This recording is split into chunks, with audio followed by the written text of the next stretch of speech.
عوام نے الیکٹ کیا انہیں. دوسرے جہاں تک پریزیڈنٹ ہیں ان کو آپ کی 6 اسمبلیز نے ان اپوزڈ الیکٹ کیا. تو میں نے کیا کیا, میں نے اس سلسلے میں کیا کیا جی, آپ کے جو عوام کے ریپرزینٹیو ہیں 1100 جو پروونشل اسمبلی, نیشنل اسمبلی اور سینٹ میں بیٹھے ہیں, ان اپوزڈ انہوں نے الیکٹ کیا. تو کون سا میں نے الیکٹ کیا انہیں کیا. تو جیسا وہ جو سارے قصے اور فسانے تھے کرپشن کے, وہ اب قوم اب تو پوچھتی ہے نا, ایک بہت بڑا کوشچن مارک ہے, بہت ڈبیٹ.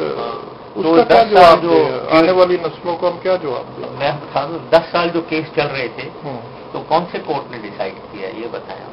10 سال کیس چل رہے تھے. ڈونٹ یو تھنک کہ سوئس کورٹ ڈیسائیڈ کرنے والی تھی؟ تو 12 سال سے کر رہے تھے وہ ٹرائل. تو اب جب وہ ختم ہوا تو پھر اسی وقت کرنے والے تھے.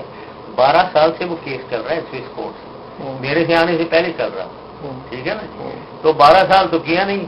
جب وہ NRO یا جو میں نے گورنمنٹ چھوڑی تو وہ کہہ رہے تھے اب ہم کرنے والے تھے 2 دن میں. مطلب وہ 12 سال سے نہیں کر سکے تھے وہ. تو یہ باتیں ہیں ساری.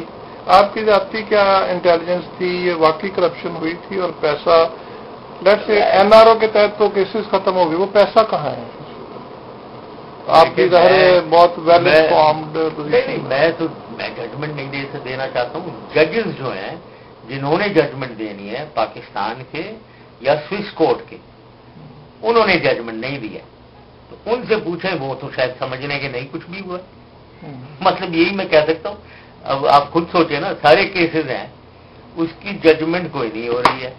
تو پھر ان ججز سے پوچھیں ان کا کیا خیال ہے, وہ نہیں ہوا ہے کچھ کرپشن. تو میں کیا اب اس کے بارے میں ججمنٹ تو وہ ججز کو دینی چاہیے.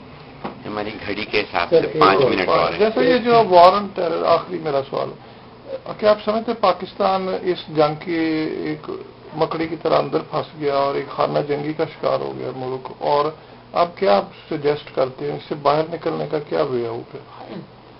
بس یہ پھنسا یوں ہے کہ 30 سال سے جو کچھ بھی ہو رہا ہے یہاں, 79 آنورڈ جو کچھ ہو رہا ہے اس کا فال آؤٹ ہے پاکستان میں.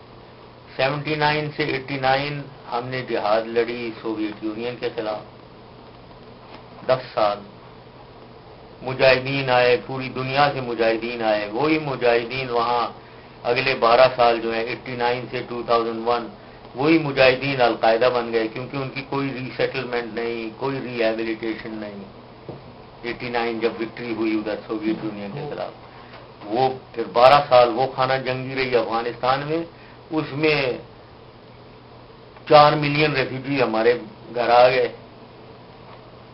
طالبان پھر نکلے, القاعدہ بنے پہلے تو, پھر طالبان 95 میں 96 میں آ گئے. انہوں نے افغانستان پہ چھا گئے. وہ ادھر خانہ جنگی جاری تھی, اور اس خانہ جنگی میں ظاہر ہے وہ پشتون ایلیمنٹس بھی تھے جن کی لنکیجز ہم لوگوں کے ساتھ تھیں یہاں پاکستان میں. طالبان آئے تو ان کو ہم نے ریکگنائز کیا. پھر کشمیر کا سلسلہ شروع ہو گیا 89 میں, کشمیر فریڈم سٹرگل. اس میں پبلک سمپتی پوری پاکستان کی تھی. اس میں درجنوں مجاہدین گروپس بن گئے جو انڈیپینڈنٹلی جا کر انڈین آرمی سے لڑ رہے ہیں. اب یہ سوچیں اب یہاں کیا پاکستان میں اس کا امپیکٹ کیا ہو رہا ہے.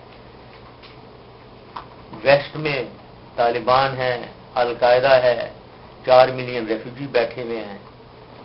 ایسٹ میں کشمیر چل رہا ہے, درجنوں ہمارے مجاہدین گروپ بنے ہوئے ہیں, ریکروٹمنٹ ہو رہی ہے, لشکر طیبہ, جیش محمد, یہ سارے اس وقت کے پیداوار ہیں. اس کے بعد 9/11 ہو جاتی ہے. 9/11 ہوا, ادھر جب ہوا بمبارڈمنٹ وغیرہ, سارا القاعدہ طالبان پاکستان میں آ بیٹھا. پھر ہم آپریٹ کر رہے ہیں. تو یہ اس کا پورے کا امپیکٹ ہے پاکستان کے اوپر. اب کرنا کیا ہے جو آپ کہہ رہے ہیں, یس بالکل اس کو جو ہو رہا ہے اسی طریقے سے ہونا چاہیے. اس کی 4 میں سمجھتا ہوں فیسٹس ہیں. فیسٹس کیا کہیں گے آپ, 4 پہلو ہیں. ایک تو القاعدہ ہے, فارنرز یہ کمزور ہو گئے, یہ کم لوگ ہیں. اب پہلے بہت تگڑے تھے, یہ 2001 کے بعد یہی انہی کی ڈومیننس تھی, ڈومیننس انہی کی تھی. اب یہ القاعدہ کم ہے لیکن ہے بالکل, ان کو ایلیمینیٹ کرنا ہے. پھر طالبان ہیں, طالبان افغانستان میں ہیں, ملا عمر کے نیچے ہیں, لیکن ہماری سائڈ کے بھی کچھ طالبان ہیں جو ہماری ٹرائبل ایجنسی سے ان کو یہ سیف ہیون بھی دیتے ہیں اور ان کو سپورٹ کرنے بھی جاتے ہیں. یہ دوسرا پہلو ہے اس کا.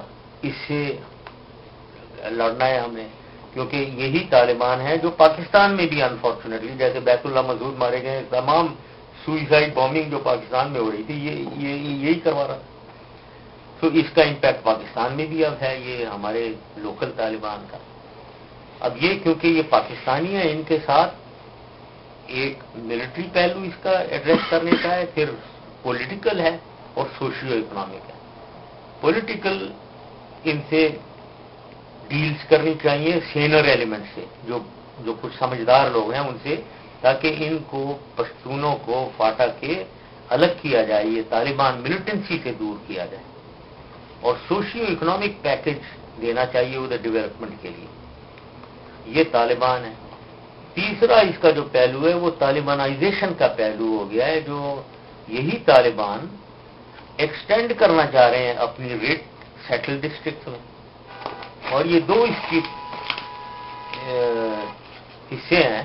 ایک نارتھ میں باجوڑ ایجنسی کی لنکیج تھی سوات کے ساتھ، اور ساؤتھ میں ساؤتھ نارتھ وزیرستان کی لنکیج ہے 6 نیچے کے ڈسٹرکٹ جو ہیں، ٹانک، لکی مروت، ڈیرہ اسماعیل خان، بنو، کوہاٹ، یہ جو نیچے والے.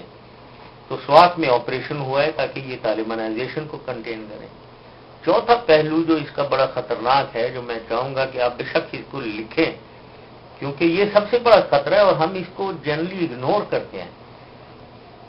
انتہا پسندی ہماری سوسائٹی میں، یعنی کچھ مدرسے اور کچھ مساجد، یہ ہماری جو پلیسز آف ورشپ ہیں اور جن کو ہم بس احترام سے دیکھتے ہیں، دیکھا کرتے تھے، ادھر ویپنائزیشن ہو رہی ہے، ایکسپلوسیوز آ جاتے ہیں، لوگ جو دہشت گرد ہیں وہ بھی یہاں آ کر چھپ جاتے ہیں. اس کو ہمیں ویل ہیو ٹو سی، اور ہمیں یہ انتہا پسندی جو ہمارے معاشرے میں ہوئی ہے اس کو کنٹرول کرنے کا بندوبست کرنا چاہیے. یہ 4 پہلو کے زمانے سے چل رہا تھا، اس کا نیچرل امپیکٹ یہ ہوگا، انتہا کی طرف جائیں گے. ہاں، مطلب یہ وہ انتہا پسندی کی طرف تو نہیں جا رہے تھے. ضیاء الحق کے زمانے میں افغان وار چل رہی تھی، اس کا امپیکٹ تھا. مطلب ہم طالبان کو ٹرین کر کے بھیج رہے تھے ادھر. مجاہدین 25,000 جیسے میں نے کہا پوری دنیا سے لے آئے وہاں، اس کا امپیکٹ تھا. اور وہ ریلیجن کو انہوں نے ذرا زیادہ وہ کیا، بٹ دیٹ ڈزنٹ مین کہ وہ انتہا پسندی کو پروموٹ تو نہیں کر رہے تھے. سر ایک سوال ہے کہ یہ پاکستان میں بلیک واٹر کا انٹروڈکشن ہوا ہے جو ایک نیا ایلیمنٹ ہے، اور کہا یہ جاتا ہے کہ جو ہمارے سفیر صاحب ہیں انہوں نے 2,500 ویزے ایشو کیے انآتھورائزڈ. یہاں کی تفریح جی شاہکانی ہے جی، اور شاہکانی کی بات ہے، حقانی صاحب کی بات کر رہے ہیں. اس پر اگر آپ کچھ کہیں تو. یہ بلیک فرینکلی بلیک واٹر کیا ہے مجھے پوری طریقے سے پہلے بلیک واٹر ان کی مرسنری فورس ہے امریکنس کی. ہاں ہاں، ایک پرائیویٹ سیکورٹی ایجنسی ہے جو جس نے بغداد میں جو آباد میں وہ کرنا چاہ رہے ہیں، کلنگز بھی کی تھی نا اس کی. شہادہ اکیڈمی پر قبضہ ہے ان کا اس وقت. یہ مجھے there are about 2,500 people say, I don't know. I don't think so. بالکل مجھے معلوم نہیں ہے، لیکن میں بالکل I don't think کہ 2,500 لوگ امریکن سیاحہ میں ہو سکتے ہیں. I don't think so at all. شیر مزاری کا آرٹیکل ہے، اس میں انہوں نے کہا کہ 3,000 ہمویز آئی ہوئی ہیں، they are ready to be dispatched. 3,000 ہمویز جو ہے، پھر مجھے نہیں معلوم ہے. I can't say. لیکن یہ یہاں حسین حقانی صاحب پہ کیا میں کامنٹ کروں؟ میں کامنٹ کرنے نہیں چاہتا ہوں ان کو. سر میرا ایک آخری سوال ہے، KG5 نے ہمیں وارننگ دے دی ہے 5 منٹ کی. آپ ایک کمانڈو تھے، ایک جنرل تھے، پھر آپ صدر بھی رہے. قوم کی ایک بڑی انویسٹمنٹ ہوتی ہے کمانڈر کے اوپر، جنرل کے اوپر. اور جب اگین میں وہ واپس آؤں گا ادھر کہ جب ملک حالات جنگ میں آپ باہر بیٹھے